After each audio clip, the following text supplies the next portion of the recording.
அப்படி நாதமுனிக்கு என்ன அருள் புரிந்தார் இந்த நம்மாழ்வார்? நாதமுனிகள் அவருடைய ஒரு நாள் அவர் பணிவிடை செய்து கொண்டிருக்கும் ஆலயத்திலே தேசாந்திரிகள் அங்கே உள்ளே நுழைகிறார்கள். அந்த தேசாந்திரிகள் வந்தா யாத்திரிகர்கள் இறைவனை ஆராதித்து சேவித்து அவர்கள் ஒரு பண்ணிசைத்தல் வழக்கம். அப்படியோ அவர்கள் ஒரு பாட்டு பாடுகிறார்கள். ஆறாவமுதே என்று இப்ப இந்த குழந்தை பாடினா அந்த 10 பாடல்களையும் பாடுகிறார். அந்த பாடலோட இறுதியில கேட்கும் பொழுது 1000 இவை 10 அப்படின்னு வருது. ஆறாவமுதே இந்த குழந்தை பாடும்போது ரொம்ப அருமையா இருந்தது. என்னை நீ கூவிக்கொள்ளாயோ, என் செய்வேன் நான், உன்னை நாம் பிரிந்து எப்படி இருப்பேன், இப்படி எல்லாம் கேட்டதும் நாதமுனிகள் கேட்கிறார், 1000 இவை 10ங்கிறதே மீதி 990 பாட்டு உங்களுக்கு தெரியுமா என்று யாத்திரிகர்கள்ட்ட கேட்கிறார்.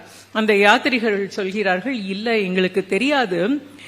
ஆழ்வார் திருநகரியில மதுரகவி ஆழ்வாருடைய வம்சாவழியினர் ஒருவர் எங்களுக்கு குருவாக இருக்கிறார், அவரிடம் இருந்து கற்றோம், எங்களுக்கு இந்த 10 பாட்டும் மட்டும்தான் தெரியும். நாதமுனிகள் வேறு எங்கெங்கெல்லாமோ கேட்டு பார்க்கிறார், எங்கேயுமே அந்த யாருக்கும் தெரியல. அதனால அவர் அப்படியே வீரநாராயணபுரத்திலிருந்து ஆழ்வார் திருநகரி என்று இன்று அழைக்கப்படுகின்ற அந்த குருகூருக்கு மதுரகவி ஆழ்வார் வம்சாவழியினரை கண்டு 1000 பாட்டு உங்ககிட்ட இருக்கான்னு கேட்கிறார். அவர் 1000 பாட்டு இருக்கான்னு கேட்ட உடனே ஒவ்வொருத்தரும் அவர்கிட்ட இருக்கும் இவர்கிட்ட இருக்கும்னு சொல்றாங்க. யாரிடமுமே இல்லை. என்ன செய்யலாம் அப்படின்னு கேட்டப்போ, நம்மாழ்வார் வரப்பிரசாதி, அவரை நோக்கி தபஸ் இருந்தால், அவரை பிரார்த்தித்தால் அது கிட்டும் அப்படின்னு சொல்கிறாரு. எதனால அப்படின்னா, நம்மாழ்வாருக்கு சீடர் இந்த மதுரகவி ஆழ்வார். இதை பத்தி இன்னும் திருப்பி விரிவா சொல்லறேன். இந்த இடத்துக்காக இவ்வளவு மட்டும் இப்ப தெரிஞ்சுக்குவோம். இந்த மதுரகவி ஆழ்வார் நம்மாழ்வாருடைய காலத்துக்கு பிறகு அவருக்கு சிலை வடிக்கணும்னு ஆசைப்படுறார்.